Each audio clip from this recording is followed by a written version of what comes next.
जब देवता मौन थे और मनुष्यों का भाग्य अंधकार में लिखा जा रहा था, मगध की धरती पर एक ऐसी कथा जन्म ले रही थी जिसने राजाओं का सिंहासन हिला दिया, देवियों के वचनों को तोड़ दिया और एक ऐसे बालक का जन्म हुआ जिसका नाम आने वाले युगों में भय और विश्वास दोनों का प्रतीक बना। इसकी शुरुआत हुई मगध देश में। मगध में एक गरीब तेली रहता था। उसकी एक बहुत ही सुंदर कन्या चंद्रप्रभा थी। एक दिन राजा ने तेली को अपने दरबार में बुलाया और उससे कहा, मैंने सुना है कि तुम्हारी एक बहुत ही सुंदर बेटी है जो जादू विद्या में पारंगत है। तुम उसे कल सुबह मेरे दरबार में ले आना। अगली सुबह जब चंद्रप्रभा को राजा के दरबार में पेश किया गया तो उसकी अलौकिक सुंदरता देखकर सभी दरबारी हैरान रह गए। रानी ने जब चंद्रप्रभा को देखा तो उसके हृदय में ईर्ष्या की आग भड़क उठी। रानी बिस्तर पर लेट गई और 2 दिनों तक बिना खाए पिए केवल विलाप करती रही। जब यह बात राजा को पता चली तो राजा के पूछने पर रानी ने कहा, मैं चाहती हूँ कि तेली की बेटी को फिर से दरबार में बुलाया जाए और उससे कहा जाए कि पशुओं के खाने के लिए रखी गई भूसी को सोने में बदल दे। यदि वह सच में जादू विद्या में पारंगत होगी तो यह कार्य कर देगी और यदि वह ऐसा न कर सकी तो उसे झूठ बोलने के दंड में फांसी दे दी जाए। यह सुनकर राजा बहुत हैरान हुआ, लेकिन रानी के आगे उसकी एक न चली। अगली सुबह चंद्रप्रभा को महल में बुलाया गया।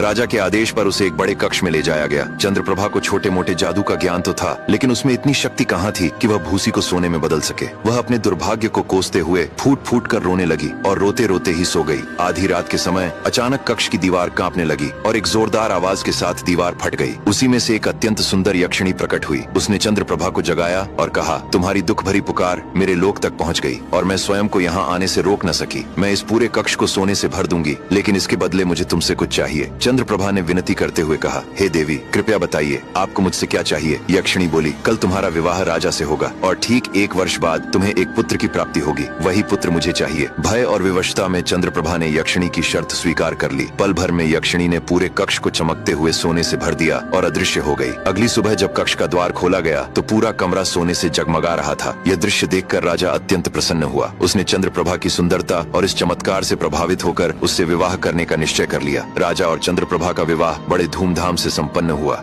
1 वर्ष उपरांत चंद्रप्रभा ने एक तेजस्वी पुत्र को जन्म दिया। लेकिन एक दिन जब चंद्रप्रभा अपने बच्चे के साथ सो रही थी तभी अचानक धरती कांप उठी। महल की दीवार फट गई और उसमें से वही यक्षिणी बाहर निकली।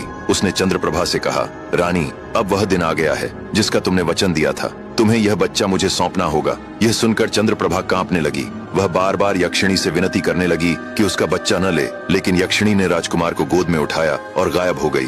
रानी पुत्र वियोग में पागल हो गई। जब राजा ने यह सुना तो उसने चारों दिशाओं में योद्धाओं को भेजा। जादूगरनियों, ज्योतिषियों और तांत्रिकों ने बहुत कोशिश की, पर बच्चे का कहीं पता नहीं चला। धीरे धीरे दिन गुजरने लगे। उधर वह बच्चा यक्षिणी के देश में पलने लगा। वह उसे माँ की तरह पालती थी। इधर रानी चंद्रप्रभा दिन रात अपने पुत्र के लिए रोती रहती और राजा भी व्याकुल रहता। जब हर तरफ से असफलता मिली तो राजा ने स्वयं निर्णय लिया कि वह अपने पुत्र को ढूंढने निकलेगा। वह एक मजबूत घोड़े पर सवार हुआ और यात्रा पर निकल पड़ा। जब शाम हुई तो वह एक वीरान वन के पास पहुंचा और वहीं रात बिताने की सोची। भूख लगने पर राजा ने पास के पेड़ से बेल तोड़कर खाई। प्यास लगी तो उसने देखा कि पास ही एक कुआं है जो एक बड़े ढक्कन से बंद है। उस पर जादुई अक्षरों में कोई मंत्र लिखा था। राजा ने सोचा कि यह कोई पुराना शिवालय होगा और संभव है किसी राजा ने यह मंत्र लिखवाए हों। पानी पीने के लिए उसने ढक्कन हटा दिया। ढक्कन हटते ही कुएं से काला धुआं उठा, जिसमें से काजल जैसा काला भयानक ब्रह्म राक्षस बाहर निकला। वह गरज कर बोला, मुसाफिर, तुमने मुझे आजाद कर दिया है। मैं इस कुएं में 1000 वर्षों से कैद था।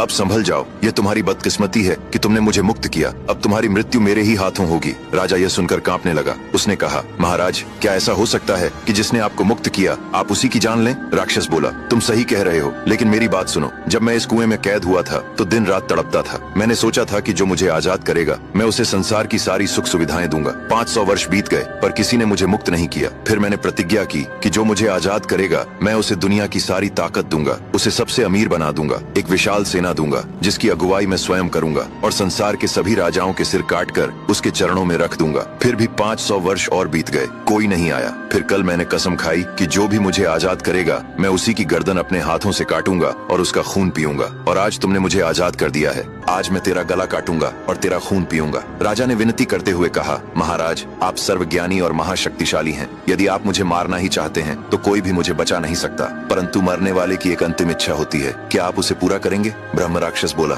बता तेरी अंतिम इच्छा क्या है? राजा ने कहा, स्वामी, मैं मरने से पहले यह जानना चाहता हूँ कि आप इस कुएं में कैसे कैद हुए। ब्रह्म राक्षस ने कहा, यदि तेरी अंतिम इच्छा यही जानने की है तो सुन। मैं एक महान राजा था। मेरा नाम सुनते ही शत्रुओं की छाती कांप उठती थी। धरती से लेकर आकाश तक मेरा ही राज्य था, लेकिन मुझसे एक ऐसी भूल हो गई जो मुझे कभी नहीं करनी चाहिए थी। किसी भी युद्ध को करने से पहले मैं युद्ध के देवता को बलि चढ़ाता था और फिर आगे बढ़ता था। एक बार मैंने अपने उत्तर में बसे कंधार देश पर हमला करने की सोची और अपने साथियों समेत युद्ध पर निकल पड़ा। शत्रु को हराकर लूटपाट की और सारा धन लेकर समुद्री रास्ते से वापस लौटा। समुद्र में एक दिन की यात्रा पूरी हुई। दूसरे दिन अचानक भयंकर तूफान आ गया। जहाज को आगे बढ़ाना मानो मृत्यु को बुलाना था, इसलिए मेरे सभी सैनिक समुद्र किनारे रुक गए और वहीं रात बिताने की व्यवस्था की गई। परंतु उस रात के बाद जब भोर हुई तो मैं अपने घोड़े पर सवार होकर ब्रह्म मुहूर्त में शिकार के लिए अकेला निकल पड़ा। एक जंगली सुअर का पीछा करते करते मैं बहुत दूर निकल गया। थककर एक सरोवर पर पहुंचा, वहां पानी पिया और उसी के किनारे एक वृक्ष के पास बैठ गया। थोड़ी ही देर बीती थी